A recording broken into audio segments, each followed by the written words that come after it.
Centro Cultural Clavijero, antiguo colegio jesuita de Valladolid, ubicado en el Nigromante 79, Centro Histórico de Morelia, en Michoacán. La fachada principal está orientada al este. Los autores de este complejo fueron los religiosos de la Compañía de Jesús que llegaron a la ciudad de Valladolid, hoy Morelia, a finales del siglo XVI. En 1660 iniciaron la construcción de su templo, el cual fue terminado en 1695. En 1757 iniciaron la construcción del edificio del monasterio y colegio, concluyéndose definitivamente en 1763, restaurado por el arquitecto mexicano Ricardo Legorreta en 2008. En la época virreinal, perteneció a los religiosos de la Compañía de Jesús, jesuitas. Actualmente depende de la Secretaría de Cultura de Michoacán. A partir de 1767 tuvo variados usos. Fue colegio correccional de clérigos, sede de las sesiones del Congreso del Estado y despacho del Tribunal de Justicia hasta 1854, depósito y parque de municiones durante el Segundo Imperio, albergue provisional del Colegio de San Nicolás de 1869 a 1882. En 1970 albergó oficinas de gobierno y actualmente el Centro Cultural Clavijero se enfoca en la presentación de importantes exposiciones temporales de arte, algunas pertenecientes a colecciones de reconocidas instituciones nacionales, tanto públicas como privadas. El periodo de mayor asolamiento se presenta en los meses de mayo a agosto, donde el porcentaje mensual abarca de las 5:30 a las 19:30 horas del día, presentando una inclinación del 4% hacia el hemisferio norte. A continuación, vemos diferentes tipos de vegetación que hay en el lugar. Los vientos dominantes proceden del suroeste y noroeste, variables en julio y agosto con intensidades de 2 a 14.5 km por hora. La topografía del lugar está constituida por formas de relieve. De acuerdo al mapa de relieves del municipio de Morelia, se puede ver que el monte es la zona en que se encuentra el Palacio Clavijero. En Morelia predomina el clima templado con lluvias en verano. La temperatura alcanza su punto más alto a los 30 grados centígrados entre los meses de abril a julio y el más bajo a los 6 grados centígrados en diciembre y enero. Los veranos son mucho más lluviosos que los inviernos en Morelia. El Centro Cultural Clavijero es un recinto cultural que alberga a todo público en general. Cuenta con 8 salas de exhibición, las cuales se distribuyen alrededor del patio principal del recinto, en sus 2 niveles, una sala habitada como auditorio con capacidad para 135 personas, una librería educal especializada en arte, historia y literatura, entre las que se encuentran publicaciones de Conaculta. Las salas del Centro Cultural están dedicadas para albergar exposiciones temporales de instituciones culturales públicas y privadas, encontrándose 2 salas destinadas para exhibiciones permanentes, la Sala del Archivo de la Miranda, donde se exhiben obras pictóricas que forman parte del acervo artístico del gobierno de Michoacán, y la sala destinada a la Galería Michoacán de Arte, donde se exhibirá el arte plástico de los actuales artistas de Michoacán. La última intervención de restauración se hizo en el 2007, encomendada al reconocido arquitecto mexicano Ricardo Legorreta. En cuanto al programa arquitectónico, tenemos que los recintos del Colegio Jesuita en 1629, de acuerdo al contrato de obra con Francisco de Chavida, la casa tenía aposentos, cocina, refectorio, secretas o letrinas, casa de hacer, despensa y huerta.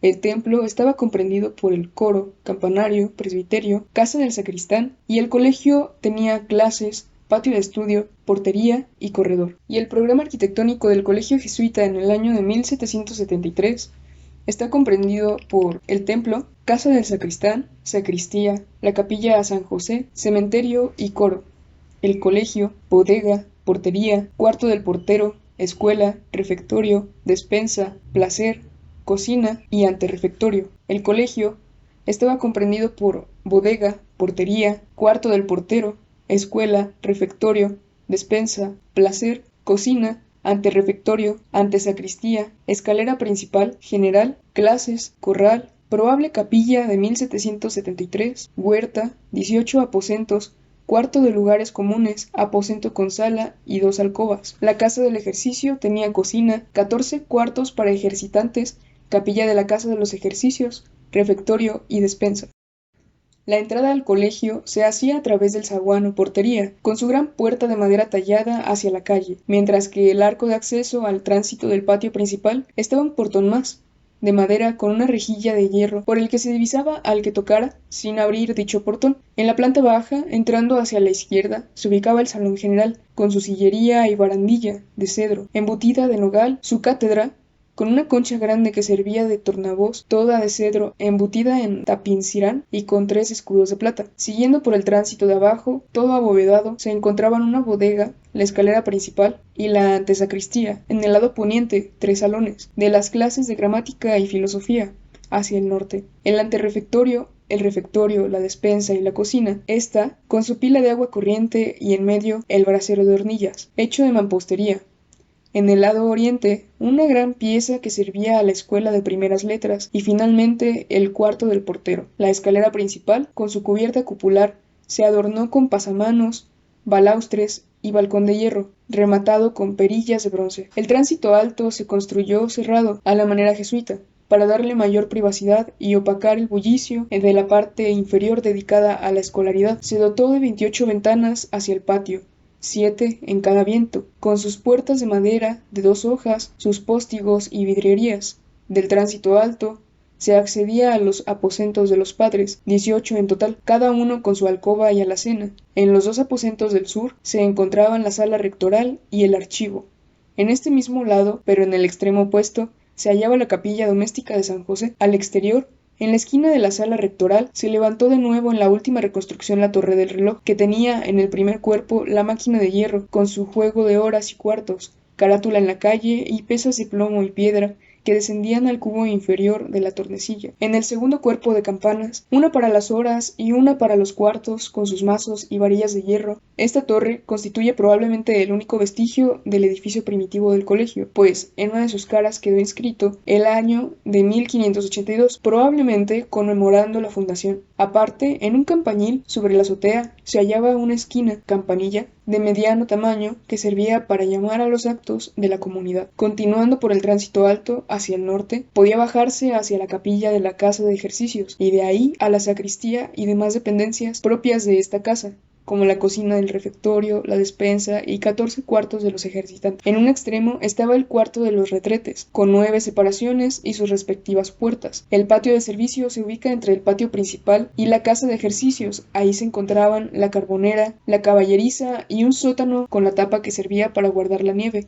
Contiguo a la cocina, otro lujo para la época, un baño con su piscina o placer, como se le llamaba entonces, con 2 gradas para llegar al estanque que era de azulejo. Tenía sus 2 llaves para la introducción del agua fría y caliente. En la parte posterior, un aljibe de agua y más allá el corral y la huerta del colegio, con solo 8 o 10 arbolitos frutales. También se obtiene la ubicación, orientación y medidas de la mayoría de los espacios del conjunto, como cocina, refectorios, salones de clase, baños y aposentos, y otros de los espacios que se integraban a la vida diaria del edificio conventual, que se complementa en la información que actualmente se puede extraer del edificio, como son medidas de puertas, ventanas, alturas, derrames, instalaciones y espacios de servicios, como la descarga pluvial de azoteas y algunos vestigios de la instalación hidráulica y su reloj de sol. Se enuncian también un sótano para guardar nieve, piscina o placer, aljibe, pila de agua corriente. Se puede observar que el conjunto contiene en lo general la misma disposición espacial que tuvo en el siglo XVIII, con algunas modificaciones, sobre todo en la casa de ejercicios, como capilla.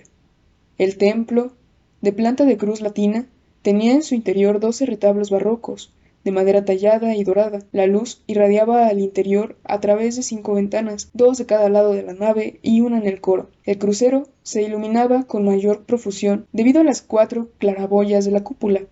La sacristía contaba con 6 cajoneras grandes de cedro y un retablo de madera dorado. Aquí se guardaban vestimentas, ornamentos y todos los objetos propios de la liturgia. Los materiales usados en el antiguo colegio jesuita fueron principalmente la mampostería de piedra y la viguería de madera. Para la condición estructural del edificio, se hizo uso de la proporción. Esto quiere decir que a mayor altura de un edificio, éste tendría que tener un mayor grosor del muro. En el primer nivel del colegio se hizo uso de un muro mixto, mientras que para el nivel subsecuente se hace una pequeña reducción en este. Estos muros están hechos de mampostería de cantería, labrada en sillares. Cabe mencionar que el techo del antiguo colegio jesuita estaba cubierto con viguería de madera. Actualmente, en algunas partes del edificio se cambió la viguería de madera por vigueta y buvedilla. Al hablar del tamaño y forma de las ventanas, se aprecia la dificultad de atender a la disyuntiva forma y función. Sin embargo, en algunos casos se dejan ver las intenciones que se persiguen en su tamaño y forma. Alberti opina que los ventanales de los templos deben de ser de dimensiones medianas y estar muy elevados con el fin de que a través de ellos se vea el cielo y de que los oficiantes y fieles no aparten sus mentes de la divinidad. Agrega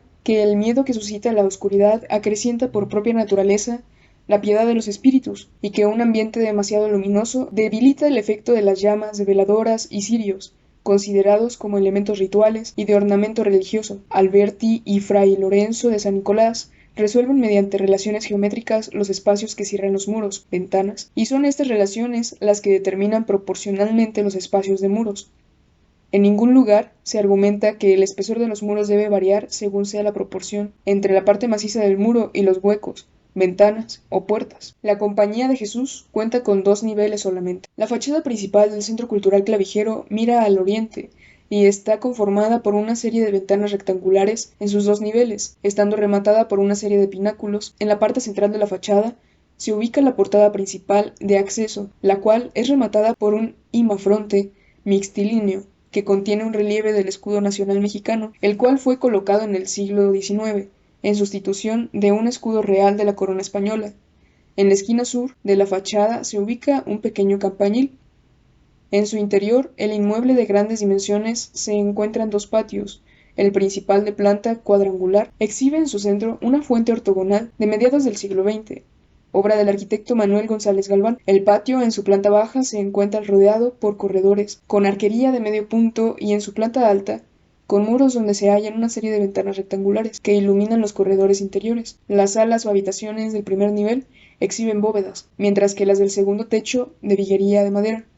El segundo patio se ubica al costado sur del inmueble, es de menor tamaño y de planta rectangular. El antiguo Colegio Jesuita de Valladolid, hoy Centro Cultural Clavijero, es uno de los edificios más importantes y bellos de la ciudad de Morelia.